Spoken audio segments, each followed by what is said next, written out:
Good evening.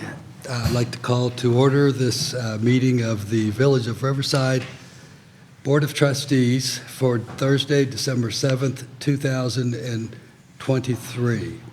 Please join me in the Pledge of Allegiance. I pledge allegiance to the flag of the United States of America and to the republic for which it stands, one nation, under God, indivisible, with liberty and justice for all.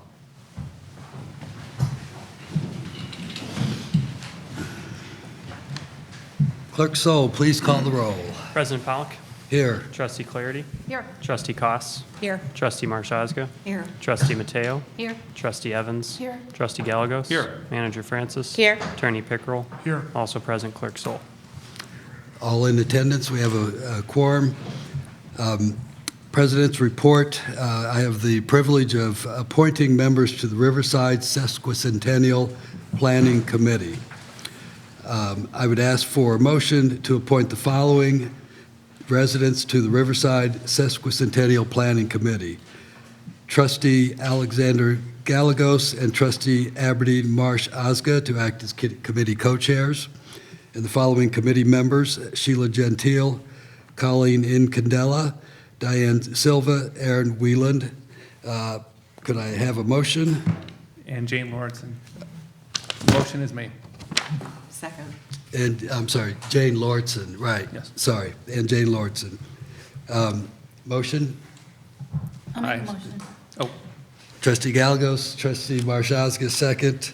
Any discussion on the motion? If not, Clerk Soul, please call the roll. Trustee Clarity. Aye. Trustee Koss. Aye. Trustee Marshazga. Aye. Trustee Mateo. Aye. Trustee Evans. Aye. Trustee Gallegos. aye. The motion is approved unanimously. This is the Riverside, this is an ad hoc committee that will be planning for the 150th anniversary of the village in 2025. There will be many activities that year, and there's a lot of planning to do to prepare for that. It's a significant date in the history of Riverside, as well as the history of the United States. The first meeting of the Sesquicentennial Committee will be Monday, December 11th, this coming Monday, 7 p.m. in room 22 here at the Village Hall. We had a lot of people reach out to be on the committee. For obvious reasons, we had to limit the number on the committee, but that doesn't mean you can't participate. If you're interested, please go to the meetings and participate. You could even volunteer for different activities as the time goes by. You don't have to be on the committee to be involved. But I do want to thank in particular those trustees and residents who have volunteered to serve on the committee. Thank you. Manager's report. Thank you. I just have one item to report on this evening. I just wanted to remind residents that the village offices will be closed on December 25th and 26th, in addition to January 1st. You'll still be able to conduct various items online and also send staff emails. However, staff won't be responding until the next business day. That is all I have to report this evening. Thank you. Next is resident comments on non-agenda items. If you have a comment on an item that is not on the agenda, now's your opportunity to address the board. Seeing no one, I will move on to the consent agenda. Clerk Soul, will you please call the consent agenda? Approve voucher list of bills December 7th, 2023. Approve Village Board of Trustees regular meeting minutes November 16th, 2023. Review and file 2024 Board and Commission meeting schedule. Review and file Community Development October and November reports. Review and file Landscape Advisory Commission regular meeting minutes October 10th, 2023. Economic Development Commission regular meeting September 13th, 2023. Parks and Recreation Board regular meeting October 23rd, 2023. Planning and Zoning Commission special meeting November 9th, 2023. A resolution directing the reduction of the 2023 property tax levies by the Cook County Extension Office if necessary. Tax levy ordinance for the year 2023-2024 collection, Village of Riverside, Illinois, and tax levy ordinance for the year 2023-2024 collection, Riverside Public Library, Illinois. Ordinances adopting the annual budget for the Village of Riverside and Riverside Public Library for the year commencing January 1st, 2024 and ending December 31st, 2024. A motion to approve a West Suburban Special Recreation Association Board Representative and Alternate. A resolution waiving competitive bidding and authorizing the village manager to enter into various purchase orders for fiscal year 2023. A resolution waiving competitive bidding and authorizing the village manager to enter into various purchase orders for fiscal year 2024. An ordinance of the Village of Riverside, Illinois, adopting a pre-approved vendor list. A resolution waiving competitive bidding and authorizing the village manager to execute a contract with Christie Weber and Company for a not-to-exceed amount of $20,800 for the 2024 Central Business District planter bed maintenance, and an ordinance authorizing execution of a Fourth Amendment to a contract and lease agreement between the Village of Riverside and BNSF Railway Company. Do any of these items need to be removed? If so, you can do that now. Seeing none, I would ask for a motion. So moved. Second. Motion by Trustee Gallego, second by Trustee Koss. Any discussion on the motion? If not, please call the roll. Trustee Clarity? Aye. Trustee Koss? Aye. Trustee Marshazga? Aye. Trustee Mateo? Aye. Trustee Evans? Aye. Trustee Gallegos? Aye. Motion is approved. Consent agenda is approved. With the approval of the board, I would like to rearrange the agenda to go directly to new business, in particular the rezoning and planned unit development ordinances for 28 East Burlington. Is any objection to moving that to this time, based on the fact that we have a number of guests here who would like to speak to it? So we will move to new business. And also 10A and 10B, I'd like to take those together. We'll need separate motions at the conclusion of our discussion, but the discussion and the presentation will be concurrent. Item 10A is an ordinance to amend the Riverside zoning map in parcel 15-36-109-079-0000 from single-family residence district R1A to Central Business District Retail Core B2RC. And 10B, an ordinance granting a special use permit for a planned unit development and approving a preliminary planned unit development plat for the 28 and 30 East Burlington Street planned unit development. I'd like to ask Planner Siren to give us an overview. Thank you. Good evening.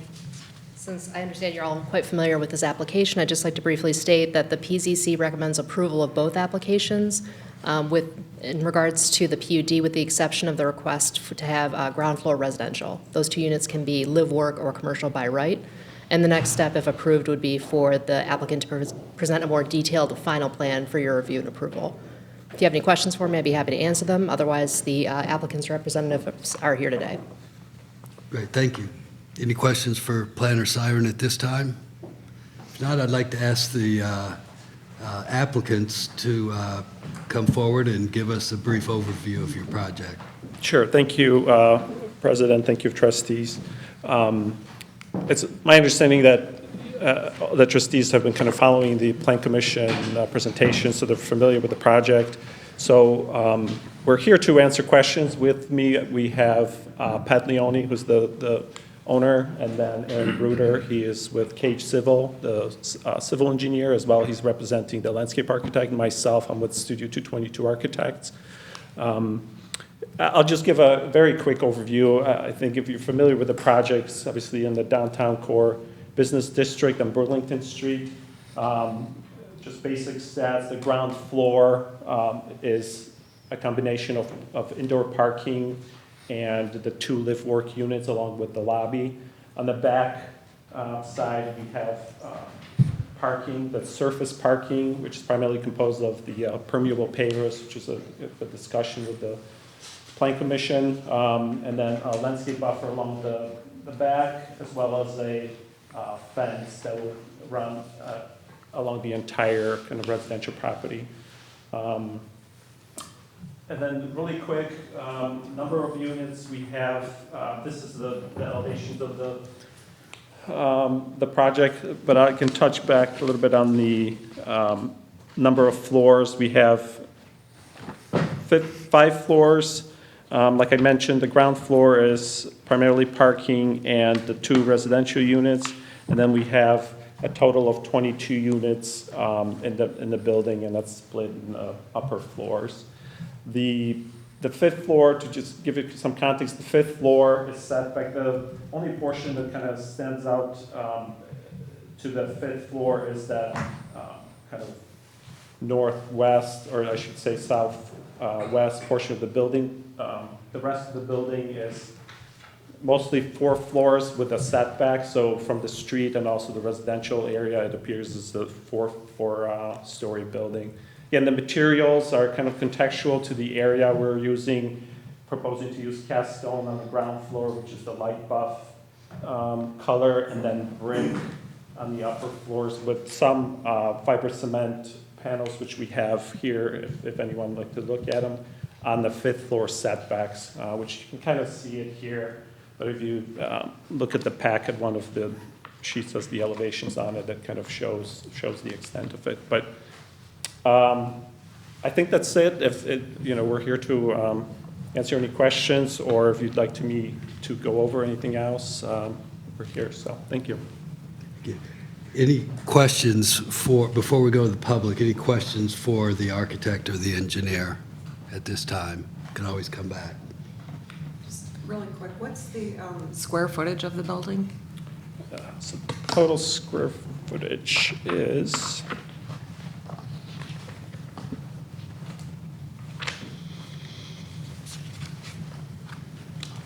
Let me open my chart.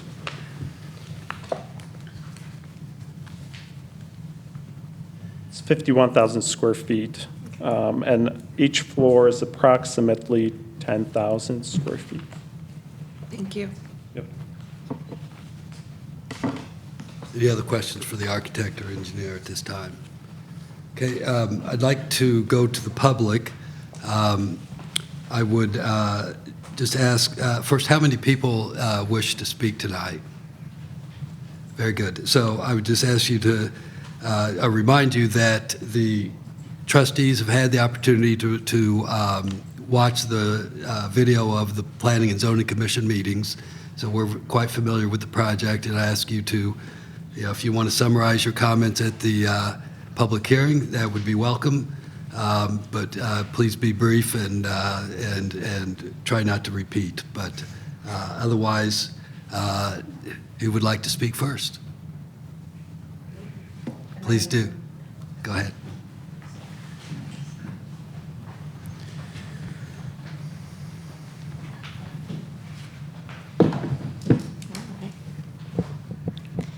Hi, I'm Deirdre Smith. I currently live at 332 Gatesby in Riverside. I did speak at the last Planning Commission hearing, so I'll just summarize what I said then. First of all, thank you for the opportunity to come and speak tonight.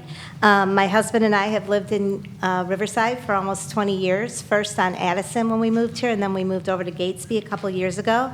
We had 2 children who lived here in their teens and then went on to college and lived life other places. And then we have 2 children who were raised here their entire lives. They went through St. Mary's in Fenwick or Central, Hauser, and RB for each of them. And this is their home. Riverside is where they want to live, and it's where they say they always want to live, which is a testament to our village, really. Those 2 children are presently in college, so they don't live in Riverside except in the summer. But they call Riverside home. My husband and I are now empty nesters because the last 2 are in college, and we would love to continue to call Riverside home. We have a home in Indiana. We plan to buy another home someplace warm, and as the temperature drops, I would like to do that now. But my children are very anti us doing that because Riverside is home, and they would like to continue for Riverside to be home. So we have been looking at our options, as many empty nesters do, and have looked, at other communities even, Elmhurst, Hinsdale, Western Springs, because they offer more luxury rental type properties. I have no interest in being a 3-home owner, but I do have interest in allowing my children the opportunity to have a bridge into the point where they can buy their own homes in Riverside and stay Riversiders, which they both claim to want to do. And so you can imagine that we were thrilled when we heard from Mr. Leone that he was planning a building such as this, because this meets our needs to age in place. My husband is just turned 70, so we would like to have a place where we can be on one floor, we can gracefully age in place, and allow our children to have an opportunity to continue to come home until Riverside until they have the opportunity to buy in Riverside themselves, which they claim to want to do. So given, if we had an option like this in Riverside, we would absolutely take it. In fact, Mr. Leone can tell you that I am bugging him to give him a deposit for a building that hasn't even been approved yet. That's how serious we are about living in this building. I know some comments were also made that maybe this wouldn't really be true live-work space, but my husband is a physician, I'm a pharmaceutical executive, and we would also, take the opportunity to speak to Mr. Leone about renting a space, a live-work space in the building as well, where he could continue to have a practice here out in the suburbs. He practices downtown, and I could run, a pharmaceutical consulting business, which I do from our home. So there absolutely is interest in live-work space in this building as well. So I just wanted to ask you all for your support. My children want to stay lifelong Riversiders, and we should be proud as a village that we're raising that type of child who wants to come back here. And so we would just ask for your support to bring us something like this so we don't have to go other places or to the city, and we can stay right here where we've been for 20 years. And that's it. Thank you. Thank you so much.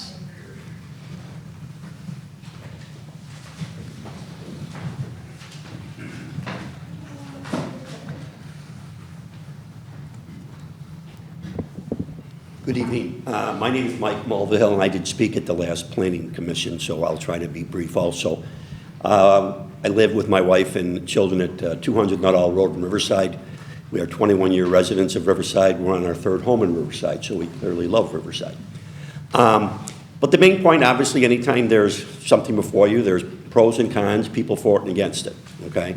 And I guess as a board, it's up to you to decide, is this benefit Riverside more than it may hurt it? And I think clearly that this plan benefits Riverside tremendously.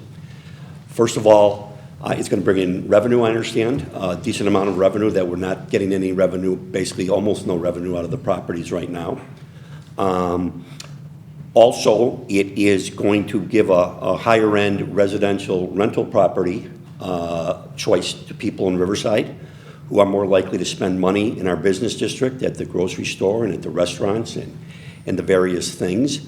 I know that from what prior president said, it meets all the goals of what was discussed in 2013 for the plan for the village.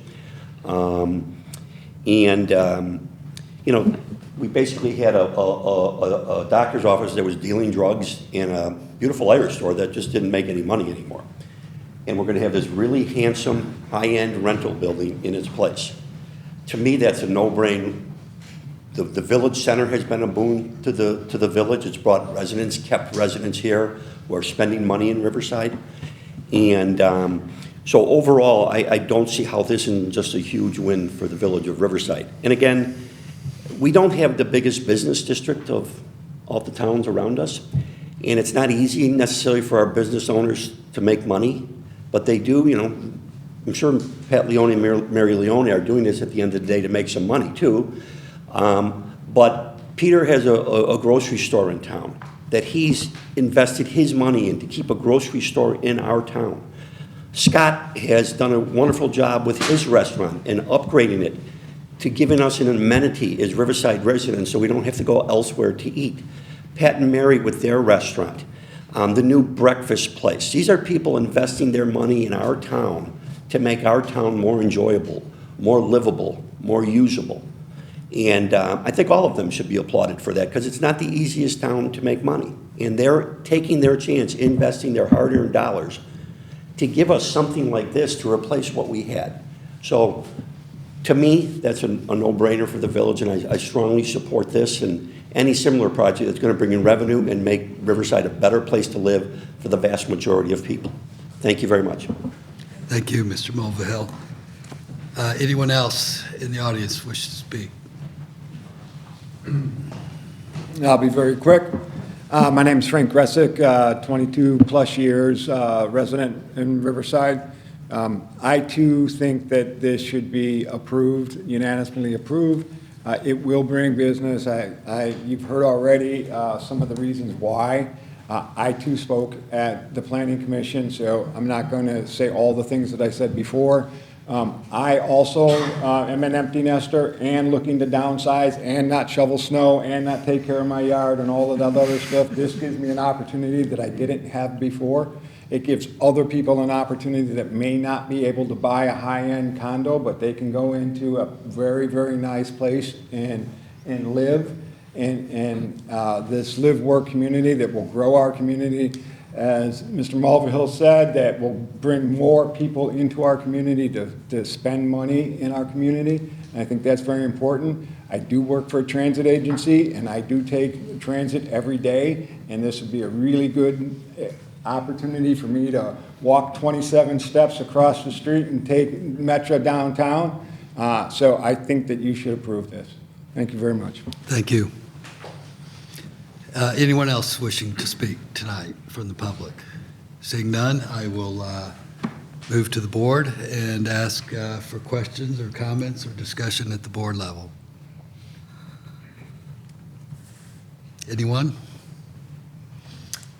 Would it be possible for you to explain to the general public who may not have seen the planning and zoning proceedings what a planned unit development is and why special consideration is being given to this? Sure. I think Ann, Planner Siren, can address that. Thank you. Sure. A planned unit development is a type of special use, which is sort of similar to a variation in that there's additional requirements in a public hearing. And the purpose of it is to gather together the types of parts of the project that don't conform into one package and present one development package to the board. So there was a list of exemptions, one of which was the building height. Another was the request to use the ground floor for residential, which was not recommended for approval. Those are gathered together and presented as one development to the village board. Thank you. Sure. Any other questions, comments, discussion? Trustee Mateo. The Planning and Zoning Commission and this board, when considering projects that deviate from our zoning code, we have a set of standards that we need to consider and approve. One of the ones for the planned unit development is that the proposed project, is consistent with the village's adopted plans.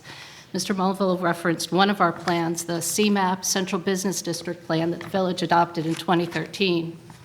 It'll just highlight, it says, the village should continue its support of new residential construction in the form of mixed-use buildings or multifamily apartments and condominiums. So this proposed project directly addresses not just that, but many other ideas laid out in the plan.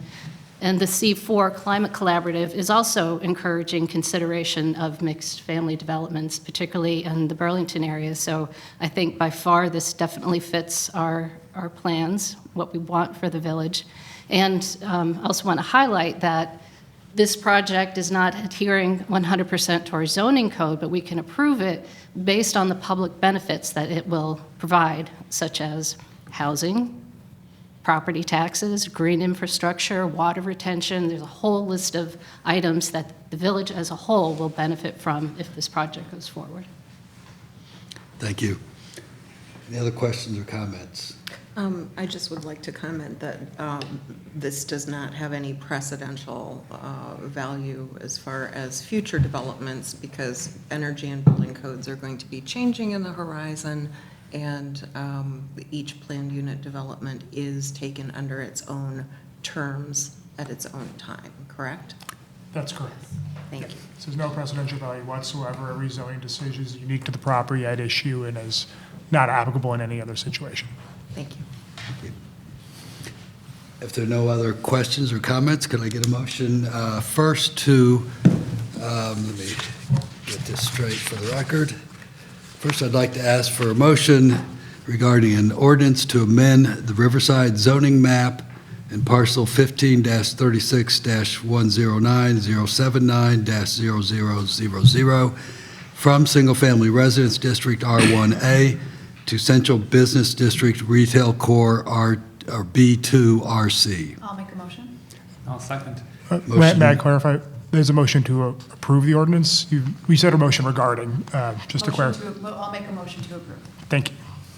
And second. I'll amend my second to that. Motion by trustee Clarity, second by trustee Gallegos. Any discussion on the motion? Please call the roll. Trustee Clarity. Aye. Trustee Koss. Aye. Trustee Marshazga. Aye. Trustee Mateo. Aye. Trustee Evans. Aye. Trustee Gallegos. Aye. Thank you. The motion is approved. 10B, an ordinance granting a special use permit for a planned unit development and approving a preliminary planned unit development plat for the 28 and 30 East Burlington Street planned unit development. I'll make a motion to approve.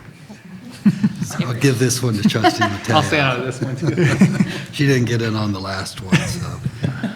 And a second by trustee I will second Clarity. trustee Mateo's motion. Any discussion on the motion?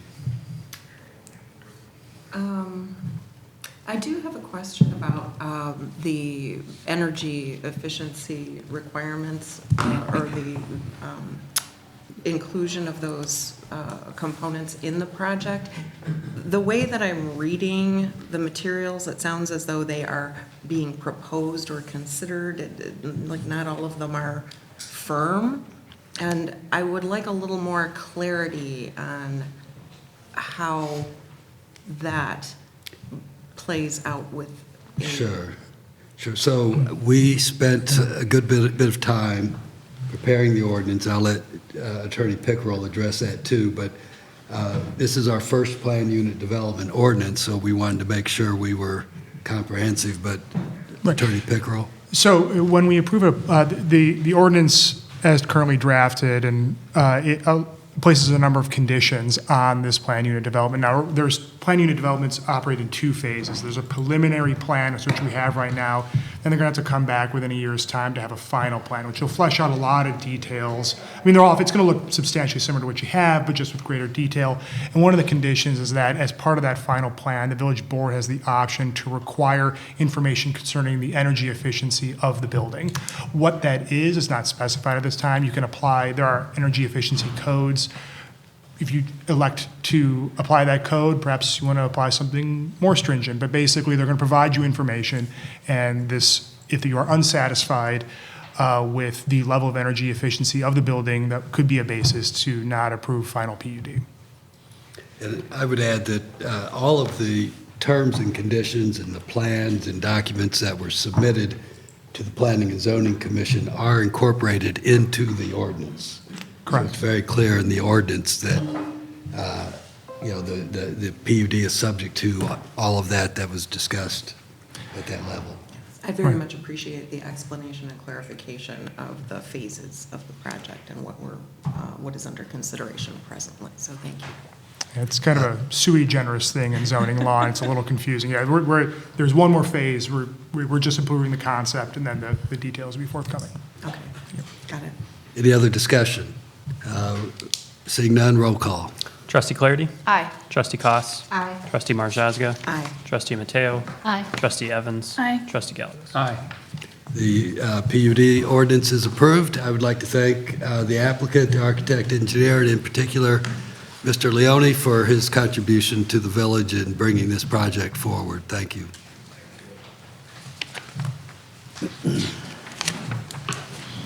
Moving back to our regular agenda, item 8, Department, Board, and Commission reports. We have a presentation or update on Parks and Recreation Department Disc Golf Update. Director Malchiotti. Good evening, President Pollock, Village Trustees, Manager Francis. As requested, I'm providing a brief update regarding the disc golf project. I have provided a listing of all of the work that was focused toward this project by staff, the Parks and Recreation Board, and the Disc Golf Committee. Since the last update, the Village Board approved the expenditure of 9 disc golf baskets. Those baskets were purchased by staff and received last month. Committee members and staff have walked the area numerous times, and locations were staked out for feedback. Those locations were walked with residents living in close proximity to the baskets, and their concerns were addressed as best we could with specific modifications. After this process and discussions within the Disc Golf Committee, they recommended to install the course according to the layout map provided. This information was presented to the Parks and Recreation Board, who also recommended the layout. I have begun to gather quotes, and installation is scheduled for early spring. We will check in again prior to installation. I can provide a written report at that time, or I can appear again before the board. And as always, the frequently asked questions page on the village website remains the best resource of information. I do know that there are some folks that are prepared to speak tonight. I just want to assure the board and them that any decisions that were discussed or made by the committee or the Parks and Recreation Board were with their concerns in mind. Those were all presented. Thank you. Any questions for Director Malchiotti from the board? I have some questions. I appreciate the work that the department and the board and the ad hoc committee have put into this.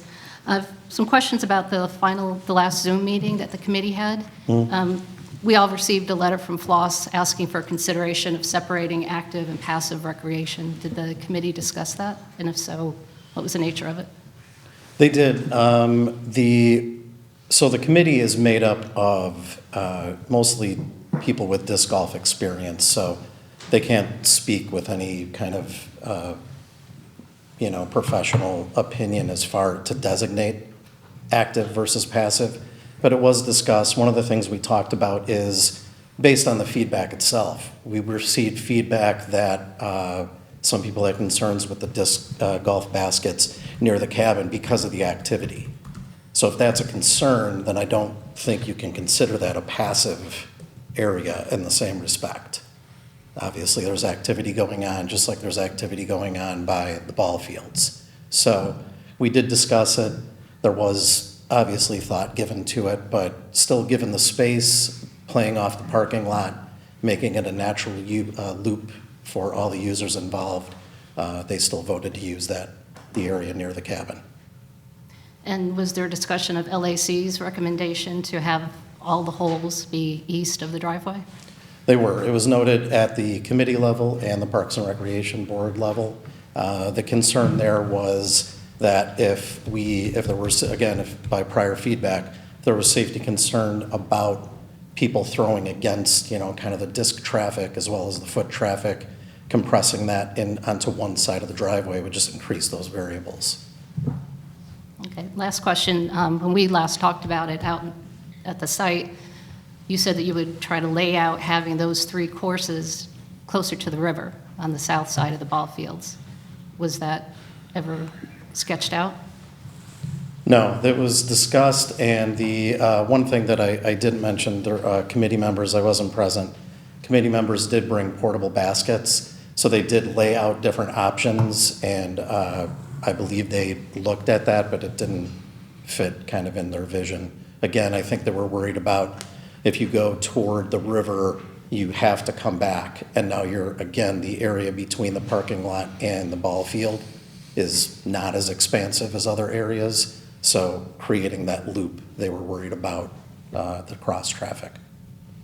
Thank you. Any other questions for Director Malchiotti? If not, is anyone in public would like to address this topic? I would.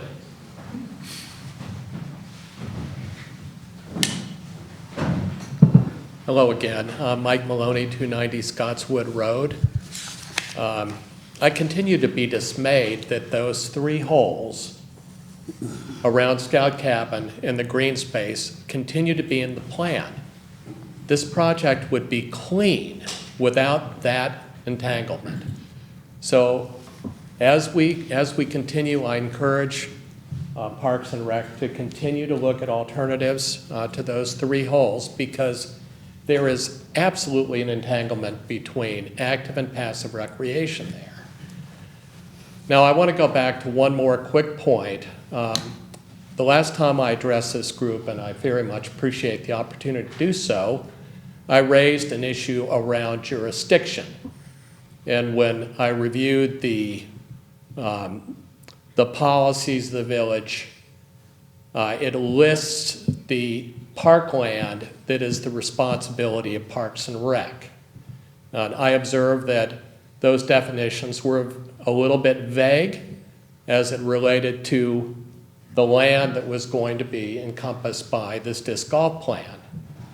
The area around Scout Cabin and the area around the Indian Gardens ballpark. Now, the answer I got at that meeting from Village Manager Francis, and I appreciate that, was that the tax ID defined the responsibility. Now, I'd like to challenge that, and I encourage you to look very carefully at that. The tax ID that Manager Francis referenced extends from the intersection of Scottswood Road and Blooming Bank all the way around to the dam. It's very close to the dam. That's a very expansive plot of land that if we stick with that tax ID definition is the jurisdiction of Parks and Rec. That doesn't make sense to me. The village ordinance should be the defining document that lays out where Parks and Rec's authority is demarcated, not the tax ID. So that's what I have for you this evening. I appreciate the opportunity to speak. Thank you. And if I may, I'd like to just briefly address the jurisdiction and the tax ID issue. Staff is looking into that, is going to report back to the board in the future. As far as how it affects this, I don't believe it affects this issue at all. All of that land is under the jurisdiction of the Village of Riverside. And if we say Parks, if the board says Parks and Rec, you can do this or you can't do that, then it's under their jurisdiction or not. But nonetheless, you're right. We should clarify that just so that this issue doesn't come up again. Anyone else from the public wish to speak? Right here.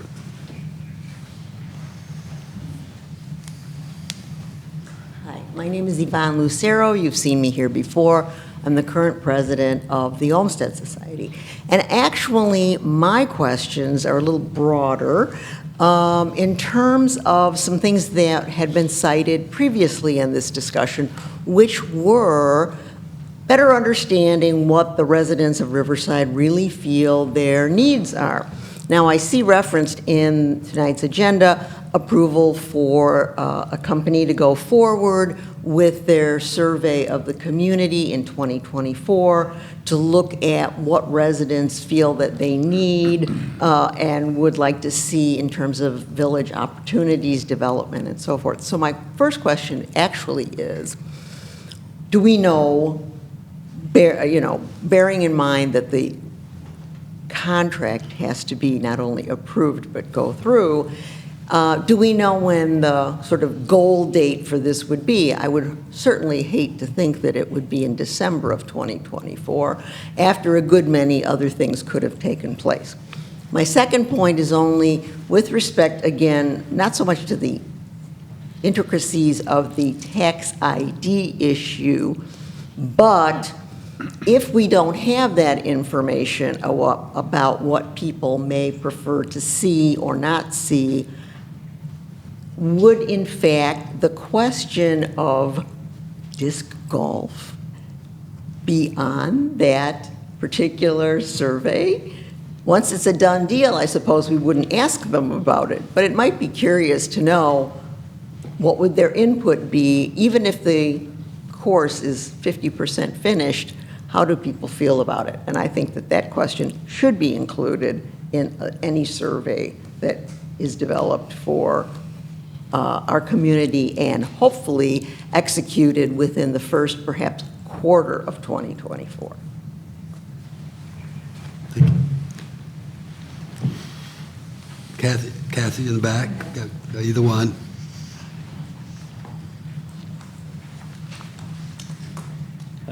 David Rubin. I'm representing the Landscape Advisory Commission.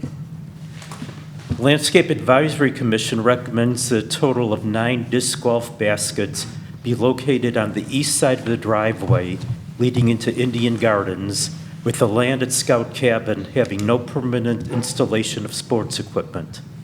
Thank you. Thank you.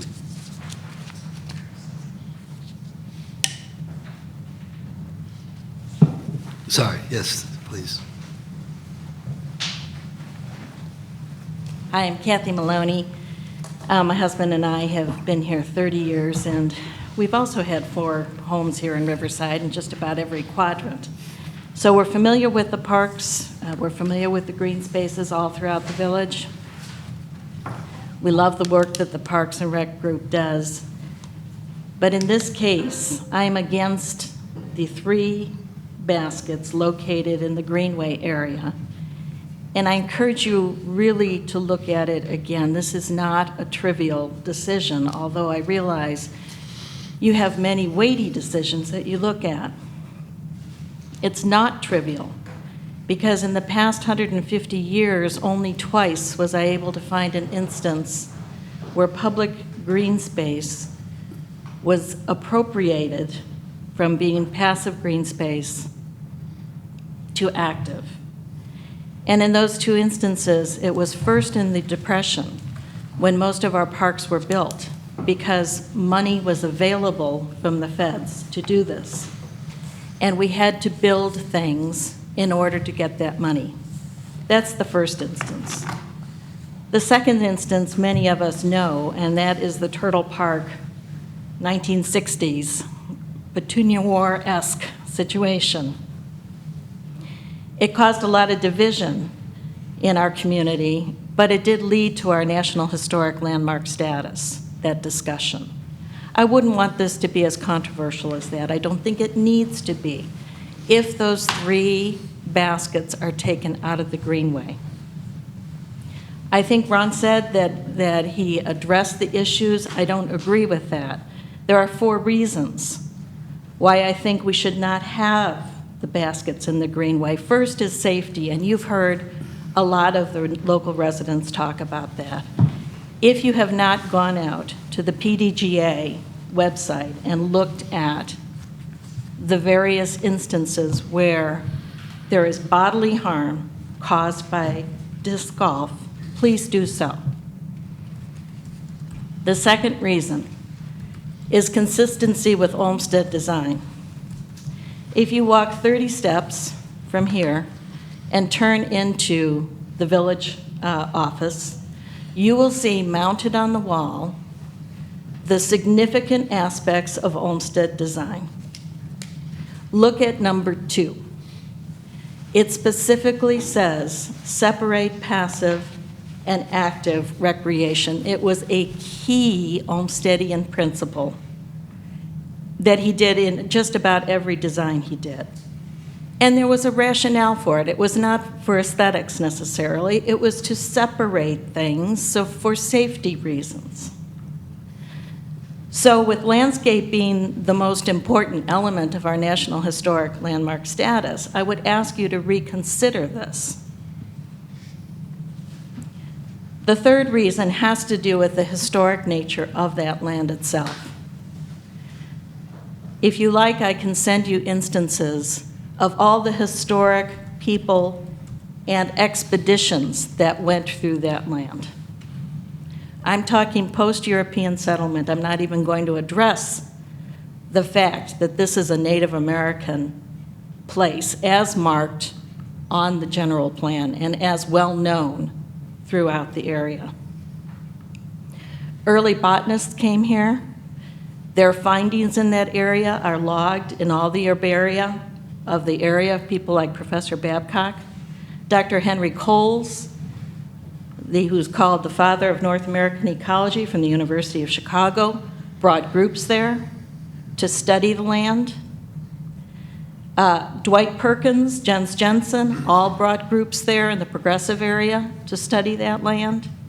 So it's not an amusement park. It's a land that people enjoy for passive recreation, not just in Scout Cabin, as Ron was alluding to, but for walking, for bird sighting, and so forth, which you've heard. And lastly, The fourth reason, it affects what we hope to be, what we aspire to be. A green village, something that the C4 group is working very hard to be. We purport to be a village in a forest, a tree city, an arboretum, an important bird area, and a National Historic Landmark village because of our landscape. There's a difference between a natural area, which this is, and a park. There are several peer-reviewed studies that I'm happy to share that talk about, specific to disc golf, the ecological damage that can happen. Now, I understand that this is not supposed to be a hugely in-demand area for disc golf. In fact, I think one of the Parks and Recs commissioners said they would be happy if 2 to 3 people a day used it. If you look over the space of, say, 200 days, that's 600 instances per year. Those would not be unique users, so take that down by however much you want, by a half, by 25% for unique users. Is that enough to threaten the ecosystem there, to threaten our National Historic Landmark status, to threaten our safety, and to threaten what we hold as homesteading and design? Thank you. Please reconsider. Anyone else from the public would like to address the board on this topic? Seeing none, I would go back to the board. This is just information purposes only this evening. There's no action being requested by staff, but if you have any questions or comments, now would be the time to provide those. No, seeing none, thank you. I would just conclude by saying that these issues the issues we heard tonight have all been addressed previously by the village board, and the village board did provide directions some time ago to the Parks and Recreation Department, and we trust that they will do their diligence and come up with a plan that benefits the community. Moving on.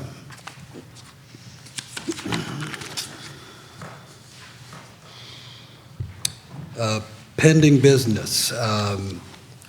Discussion regarding the use of feather flags and other flags in the business districts. Planner Siren.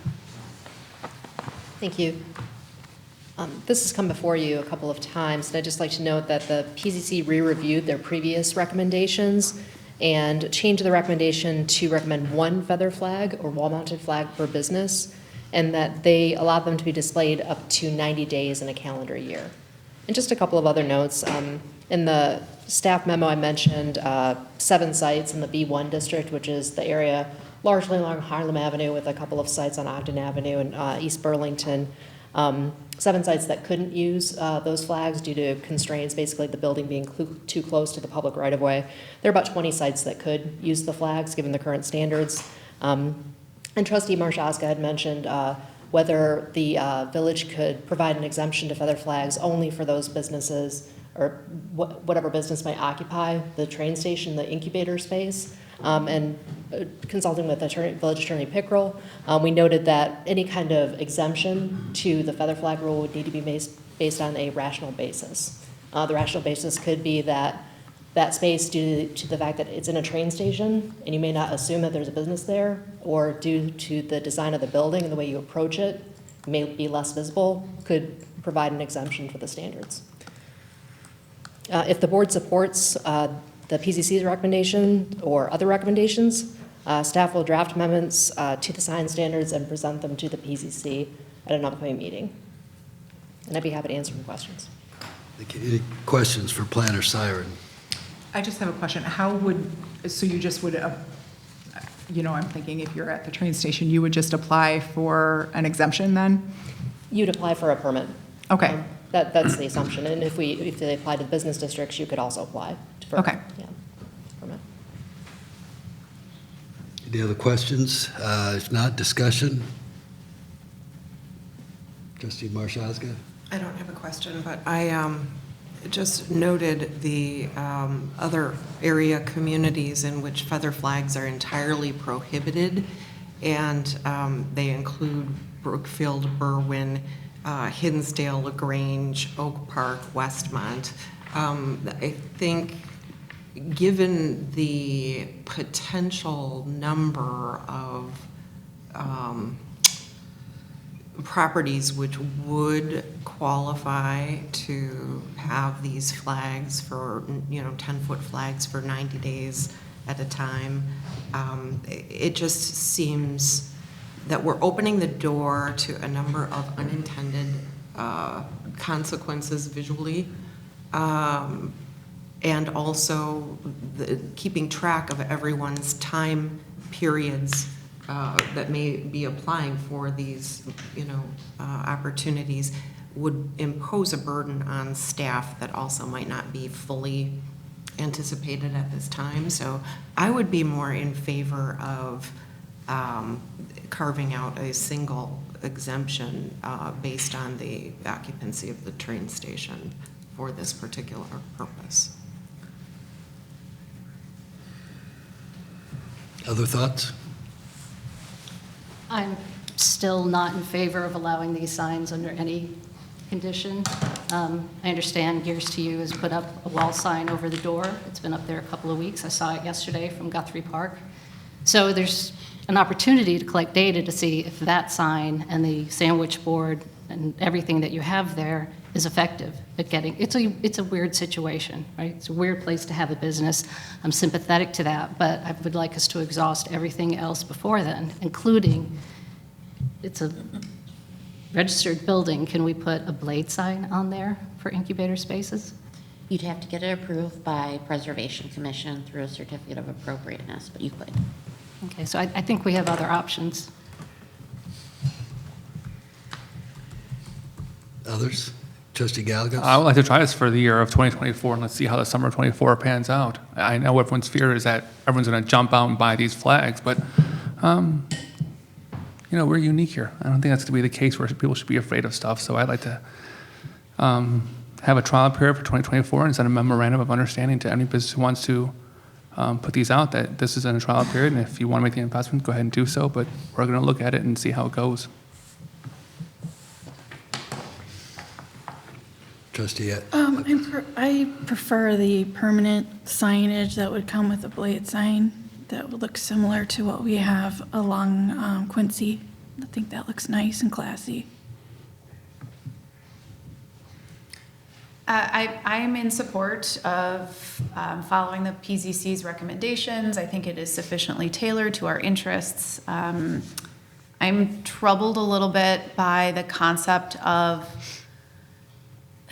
narrowly tailoring it so much that it only allows one space, and that's a space that happens to be controlled by the village and from which the village derives rental income. It just seems like the optics of that don't seem great to me vis-a-vis our other businesses.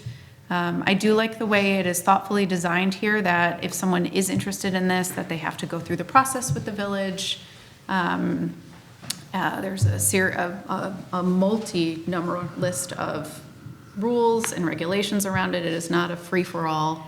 And I'm in favor of following the Planning and Zoning Commission's recommendations. Anyone else? Trustee Cost, would you like to weigh in? Sorry to since you draw put me you on the out. spot. No, I would agree. I think that the Planning and Zoning Commission did a great job with this. They thoughtfully considered it. And I would agree that I think their recommendations are fair, in keeping with other things in Riverside, and I don't see why we would go against that, but. Any other comments or questions at this time? So it sounds like the trustees are split on this issue, at least at some level. Would any of those who are concerned about the feather flags, would it be more palatable if it was 30 days a year instead of 90 days? Would that make a difference? I still worry about the logistics for staff. If it was how many businesses were allowed, would be allowed to have these flags. There's a list that we were sent earlier. something like 30, 40 businesses times 30 days. Is there a plan for sort of managing the days for each business? So I'll speak to that if you'd like, and then you can fill in the blanks. So we do have a building inspector, and so once a person applies and it's approved, we could keep tracking of a master list of when it goes up and when it should come down, and if it doesn't go down, then we would do the same thing we do for any of our code enforcement. We'd leave them a hang tag, and then go through that particular process. So it's manageable. I don't know that everyone would be doing it simultaneously, but we could come up with a method to do it. The intention is to have a business report to us which days they prefer to have the flag out at the start of the year when they get their permit. They can adjust that throughout the year, but yeah, we can create a report and check against that.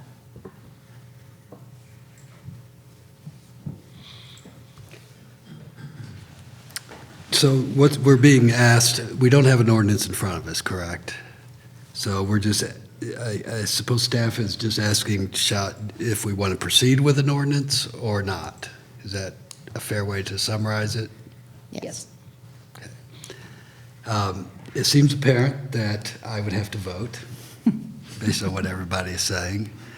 I'm not prepared to do so. I hate to punt this down the road, but if I were to vote, I would vote to not allow the feather signs and possibly consider carving out an exception for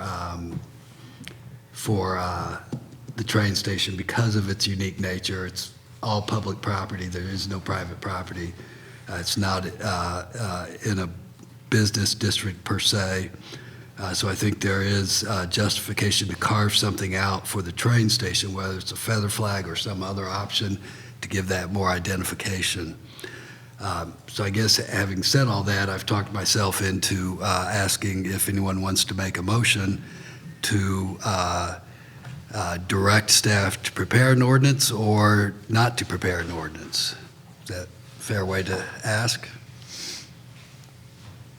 Anybody like to make that motion? I'll move to prepare an ordinance. Okay.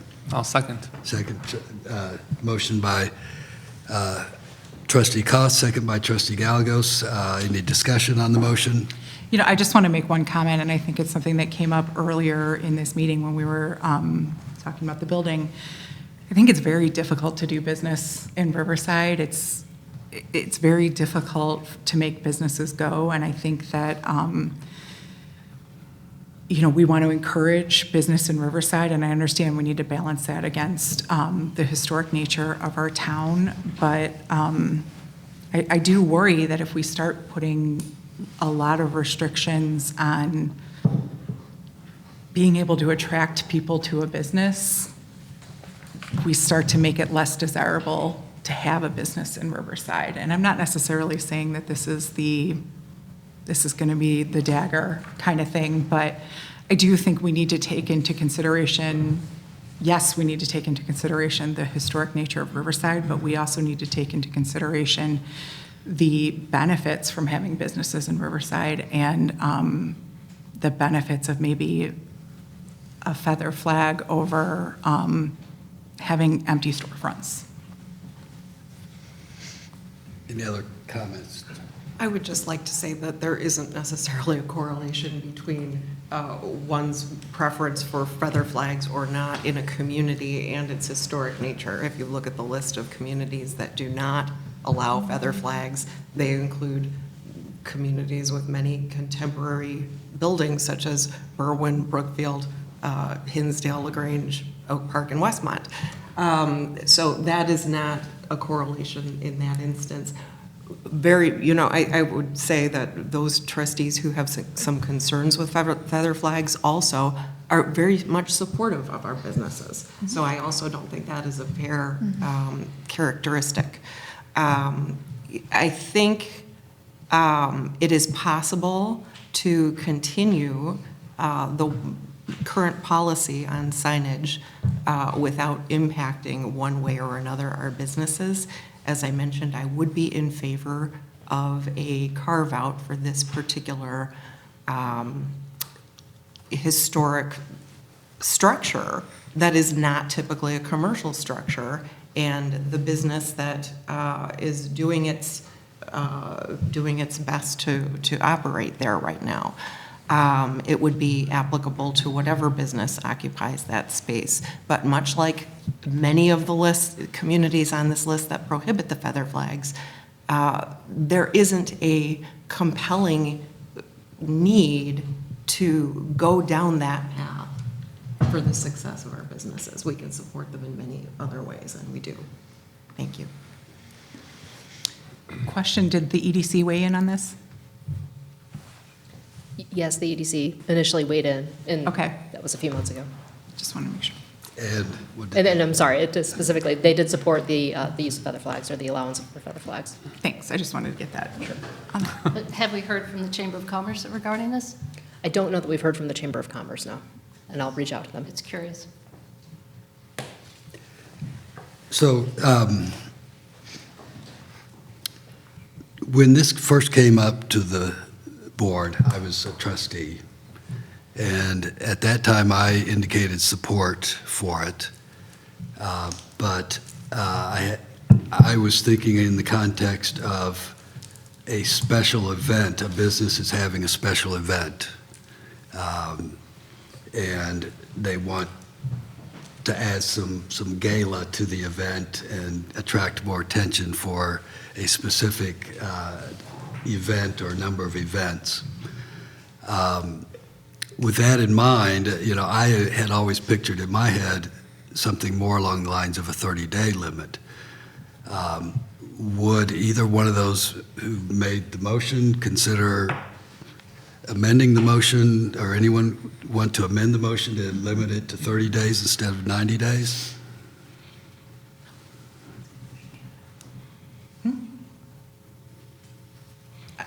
I'm kind of looking around and feel like that it's not going to change other people's minds. If I do, I mean, it's not going to change a vote. It seems, while I believe 90-day, and I, when this came before us initially, when we determined to send it back to planning and zoning, I believe I was the one that said, could they please consider something north of 30 days, right? Something that's more supportive of our businesses. So I'm still in favor of that. However, to the extent that it changes the vote for our tiebreaker, that may be something we need to consider if we want it to pass. So someone could make a motion to amend the motion on the table, correct? Anyone could do that? That's fine. I will amend my motion. Okay. So that it's 30 days. And my second will be amended for Thank 30 you. days as well. Thank you. Any other questions or comments on the motion? If not, please call the roll. Trustee Clarity? Aye. Trustee Koss? Aye. Trustee Marshazga? No. Trustee Mateo? No. Trustee Evans? No. Trustee Gallagher? Aye. Trustee Pollock, or President Pollock? President Pollock, thank you. Aye. So we'll have an ordinance come back to us with a 30-day limit. Is it everybody or just the incubator business? Everybody, anybody who wants to use it, there's a 30-day limit, has to be on private property, cannot be in the public right-of-way. Has to meet the maintenance standards that we've described, et cetera. Still under pending business, item 9B, a resolution waiving competitive bidding and authorizing the village manager to execute a contract with Barry Dunn, McNeil and Parker LLC for services related to conducting a community survey, parks and program assessment, and Parks and Recreation Department master plan for the village of Riverside, Illinois. Director Malchiotti. Good evening again. I am very excited to present a resolution authorizing the village manager to execute a contract for services related to our community survey, parks and program assessment, and parks and recreation master plan. This was a very competitive RFP process. We ended up receiving 4 proposals. All firms were highly qualified. All firms were interviewed, and after extensive interview and review process and discussions involving staff, Parks and Recreation Board, the Parks and Recreation Board recommended moving forward with the firm of Barry Dunn. I would also like to thank Village Clerk Sol for being highly instrumental in crafting the RFP and providing support throughout the process. Also, thank you to the entire Parks and Recreation Board, but specifically Colleen and Candela and John McGlennon, who sat in on the interviews and were part of the process, and also the support and insight of this board. I believe that this process will provide a roadmap for the future of this department and allow us to serve the community in the best way possible.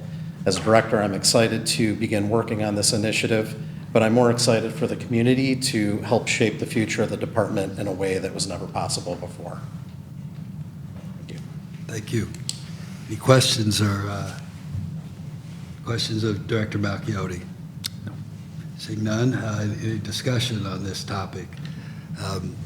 The Parks and Rec Department staff and the board have done a great job and got some really good proposals, so it's competitive, and I'm confident we'll see a good product.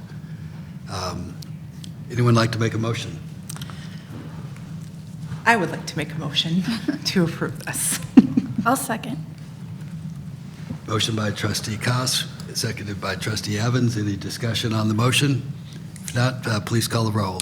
Trustee Clarity? Aye. Trustee Koss. Aye. Trustee Marshazga? Aye. Trustee Mateo? Aye. Trustee Evans? Aye. Trustee Gallagher? Aye. Motion is approved. Thank you.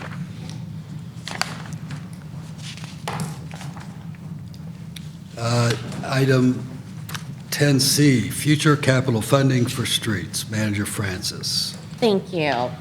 So the village board, I'm going to give you a little bit of history. Back in 2004, Village of Riverside did a referendum question related to streets, and it was approved. And the village approximately issued $2 million in bonds to do street improvements.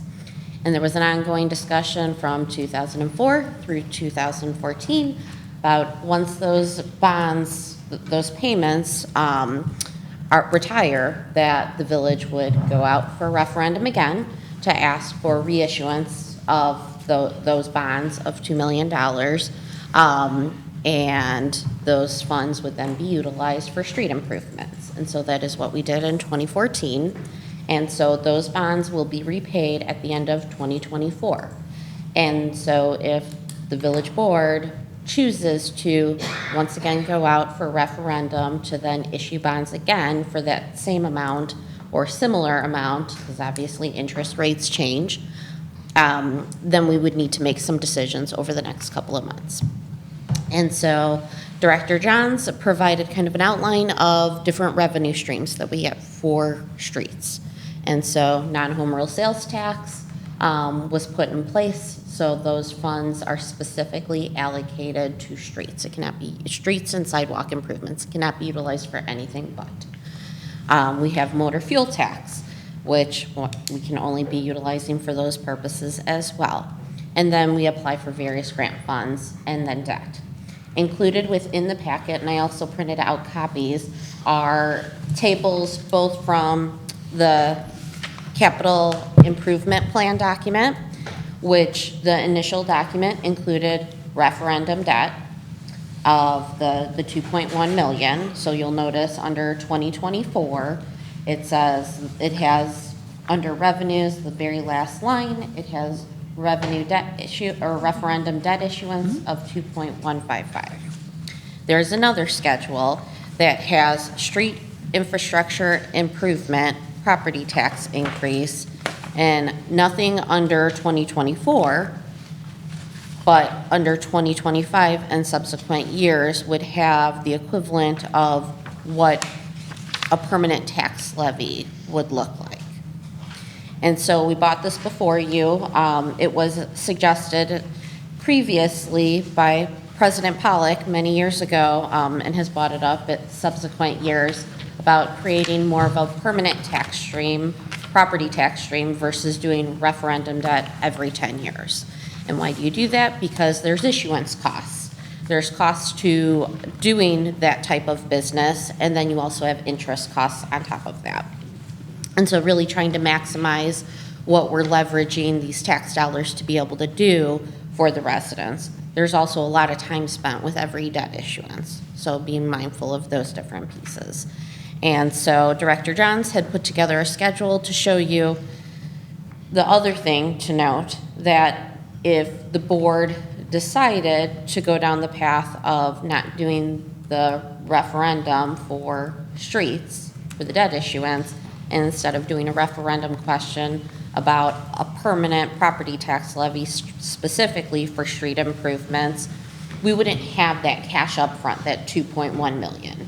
So that would change some of the improvement schedules too. And so we haven't reconfigured that yet because we don't have guidance from the board, and also we don't know if this will be approved. So the existing schedules that have been done for the 10-year capital plan contemplated the 2.1, presuming that based on prior discussions by the board, that that would be the direction. So I also want to note, included in the packet, but I also printed out copies, are the 10-year map of the different improvements, what streets are being targeted in what given years. But I also wanted to note that in 2024, it is budgeted that we would do a street study again. We did it before in 2014.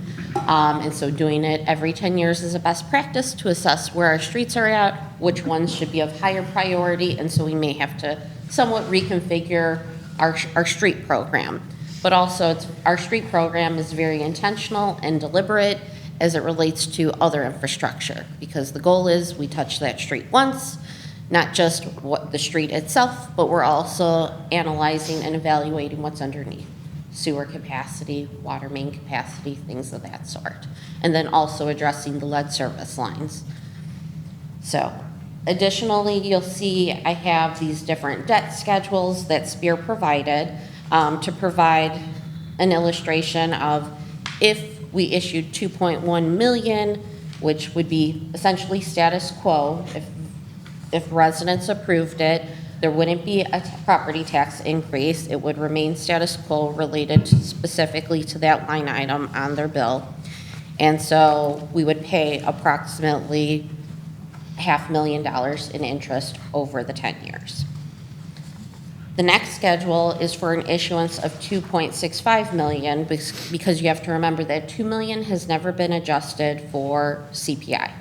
So it is the same amount that we issued back in 2004. What we could get for $2 million in 2004 versus today is very different.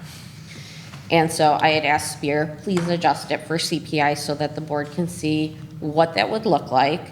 And so that would be 2.6 million, but we'd be spending over 600,000 in interest over those 10 years. The third schedule I asked them to provide was 15 years.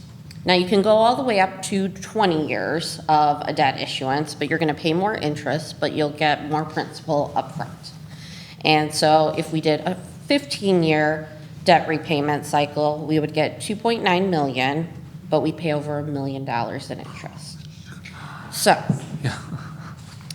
there are different items for evaluation. And like I said, this is just a preliminary discussion. Spear also provided tax impact on the different bonds and what residents would potentially see for that type of debt issuance. So with the 2.6 million, if we were to increase it for inflationary purposes, a $300,000 valued home would see a $12 increase on their property tax bill. $400,000 house would see a $16 increase. $500,000 would receive a $21 increase. And so they provided that piece. I won't do all of them. Additionally, they provided if we were to do just a flat debt service levy, which essentially a permanent tax levy, and what that potentially would be. It would be a $0 increase simply for the fact that it's where we're at currently with our debt service payments. And then they provided what the 15-year issuance would be, and the potential increase. It would remain flat for residents, because remember, the goal is to keep it flat. You'd get more principal, but we're paying more interest. And then also, our bond counsel provided an outline of if we were to do a referendum, whether it be for a debt issuance, or if the board wanted to do a referendum question related to a permanent tax levy. They provided the different schedule and deadlines.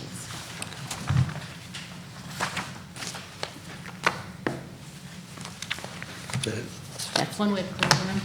What was that? It's one way to clear the room. I know. Thank you, Manager Francis. So this, we're not looking for any action, any decisions by the board tonight. My goal is to get this on the table, get it out in public, see what people think about it. The number that sticks out of my head that just is a reflection of higher interest rates is $489,600 in interest payments if we just repeat what we did before. $500,000, that's probably another road or two. Yeah. And, you know, I commend our staff for what they've been able to do with the limited funding they have for streets, but it's my opinion that we could do better, should be doing better if we can. If there's any way, it's a pretty fundamental aspect of what we do as a village is to provide good infrastructure for people. It affects, to some degree, public safety, but to a large degree, it affects home values. The condition of especially the visible condition of infrastructure. We've talked at length about our water and sewer, and we have a separate fund for that, and we will be addressing that. And let's not forget about sidewalks too. We like, you know, these funds can also be used for streets and sidewalks. But so I wanted to get that on the table. You've got a lot of new information that was just presented to you tonight that I'm sure you'll want to go through. But I'd welcome any comments or questions that trustees may have at this time.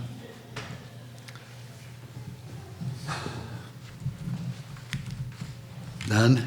You want to? I was just going to, that's okay. I just think that exploring the idea of a tax levy and talking about it, you know, having a dialogue with the public is a really good idea because it strikes me as responsible.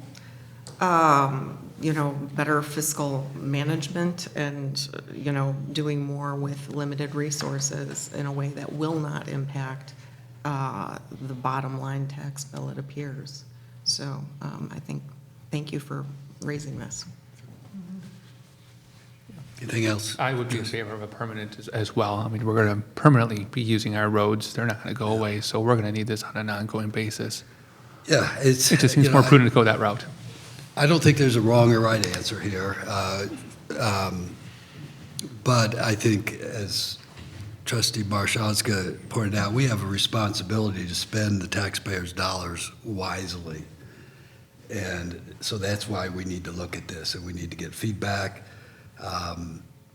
And when I see, you know, these streets are not going anywhere. This is an obligation this village will have forever. And when I see us wasting $500,000 in interest payments for something that's ongoing, I just think we owe it to ourselves and the taxpayers to look at that. So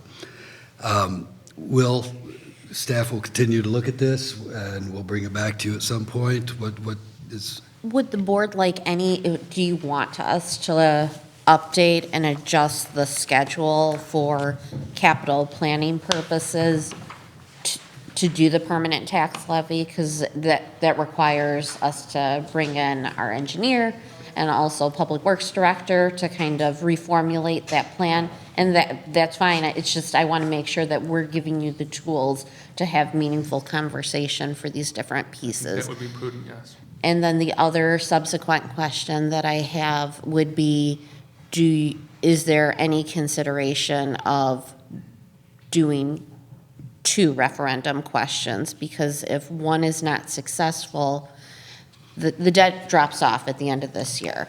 So if the board elects to just do a referendum question with regard to tax levy and it's not successful, then then the board decides subsequently the following year, we want to do then the street bonds and doing a referendum for that, their tax bill will go down and then go back up. And so that would be the other item for consideration. I don't necessarily need direction this evening, but I think I just want that out there for consideration as well. Play it safe, cover our bases. Yeah, I think that. Yeah. Or we can find out if other villages have done that, how it worked out. You know, I think, as I told President Pollock, we need a lot of data to consider this. That could be one piece of it. What would be the implication of having no income in 2024 if we go with the tax levy? How will that do a bottleneck on the planned road improvements? Is it possible that if it was a tax levy, people's taxes would eventually go down because we're not spending money on interest? So lots of data that we look forward to. Okay. And I'll also note that the motor fuel tax, to get this out there, that's going to decrease as more people get electric vehicles. So that's a stream that's going to decline. That's correct. It is a good point. One of our 3 main sources of revenue for streets has been motor fuel tax, and what percentage is that? A third at least, if not more? It is. But regardless, it's a approximately. lot, and it's going away. And I've heard no discussion from the state about how they might replace that, but certainly one would expect that's going to continue to go down. I would just FYI, motor fuel tax is not based on the price of gasoline. It's just a flat fee per gallon, so it's not sensitive to prices going up or down either. It's just everyone gets a per capita outlay, every municipality. That's a good point. We receive approximately $350,000 a year on motor fuel tax. And we typically spend $700,000 to $800,000 on roads. A little bit more. A little bit more, okay. So it's close to a third, or a good solid 1/3. Okay, Thank you so for this staff, overview. It was really helpful. staff has direction. You've got information and some homework to continue to discuss this. I would encourage comments from the public, and encourage trustees to reach out to your friends and neighbors and get their thoughts on it, because ultimately it will be their decision, not ours. They will have to decide at referendum. Yeah, I agree, and we really need to have some hard numbers to show so that they can make the distinction between the options. Yeah, yeah. I can work with staff to see if we can come up with a little information brief, if you will, that we could share with people. That would be great to get it on the website, too. Yeah. Thank you. Okay, trustee reports, cross-community climate collaborative update, C4. I will give you an update. So as I mentioned at our last meeting, the team had refined a draft listing of 32 broad initiatives based on the residents' input from the Road to 2050 event that we had in January and our subsequent survey series on each of those, ideas, the top ideas that were had the greatest potential feasibility and the greatest opportunity to either decrease the level of greenhouse gas emissions that we were generating, or to increase community resilience in an equitable manner.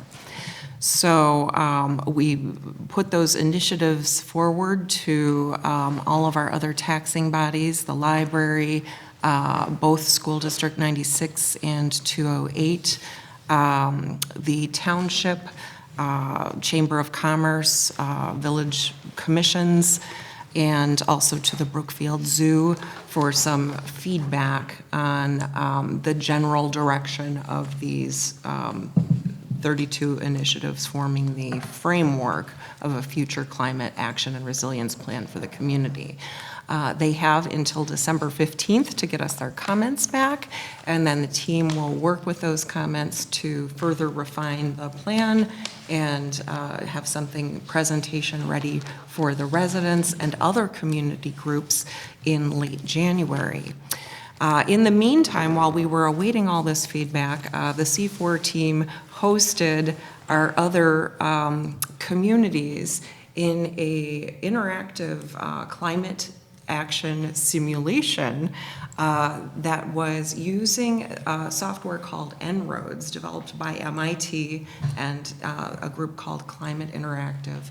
And our facilitator was Dr. Anjali Chowdhury from Dominican University. So we had our C4 consultants in, we had guests from Brookfield and Westmont and other communities that were involved in C4 there join us to take various roles in whether it be representing conventional energy, industry, being an environmental justice advocate, representing agriculture, forestry, et cetera. Everyone had a role and was using this software in an interactive manner to try to make our climate warming limited to 1.5 degrees Celsius by 2050. So the software could model all of these different plans based on real scientific data. We learned a lot. We did not meet our goal of keeping the warming to 1.5 degrees Celsius. We were 0.1 degree off. We were 1.6. But it was hard because there were, difficult decisions that had to be made. There were negotiations that had to happen. And this was with a group of highly motivated people to try to keep it to the 1.5. So what we ended up finding is that you needed to pursue multiple high-impact strategies at any one given time, and that we truly, time-wise, cannot afford to delay any longer in doing this. So it was very educational, and that modeling of that climate action simulation will be done on a larger scale by the C4 sometime in 2024 when Dr. Chowdhury returns from her Fulbright scholarship in Ireland. So that is our update. We have that to look forward to, and of course, when we do it on a larger scale, we will invite the broader community at large to attend. So that is my update. And just for a specific update on, at some point in first half of 2024, I understand there'll be a plan that will be presented to the board for adoption, correct? Yes, that'll be later. So in January, when we present in late January, when we present the refined initiatives to the public, we will still be soliciting and encouraging feedback and suggestions because we want to make this, the best, most reflective and responsive plan to our community and our community's needs. So there will be another period for input and adjustment. And then we will bring it back to the board once we feel that it is in a place, we're thinking probably in the spring of 2024, it will be to a point where we can ask the village board for a formal consideration and adoption of the plan. But as individuals, you are all welcome to weigh in at any time to this plan, which is posted on the C4 page of the village website, or, reach out to anyone who is on the team to have a discussion because there's no time like the present, so. Very good. Yeah. Thank you. Any other reports from trustees?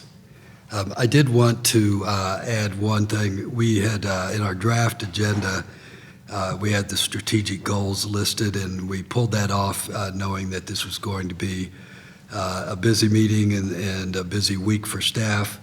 But I will be reaching out to trustees via email in the coming days with asking for your individual input, and then we will bring this back at the, most likely the first meeting in January. No other reports. The board does have need for an executive session this evening to discuss the appointment, employment, compensation, discipline, performance, or dismissal of a specific employee or legal counsel. The board will not reconvene and no final action will take place. I would ask for a motion and second to adjourn to executive session. So moved. Second. Any discussion on the motion? If not, please call the roll. Trustee Clarity? Aye. Trustee Cox? Aye. Trustee Marshazga? Aye. Trustee Mateo? Aye. Trustee Evans? Aye. Trustee Galagos? Aye. Motion's approved. We are adjourned. There's nothing happening.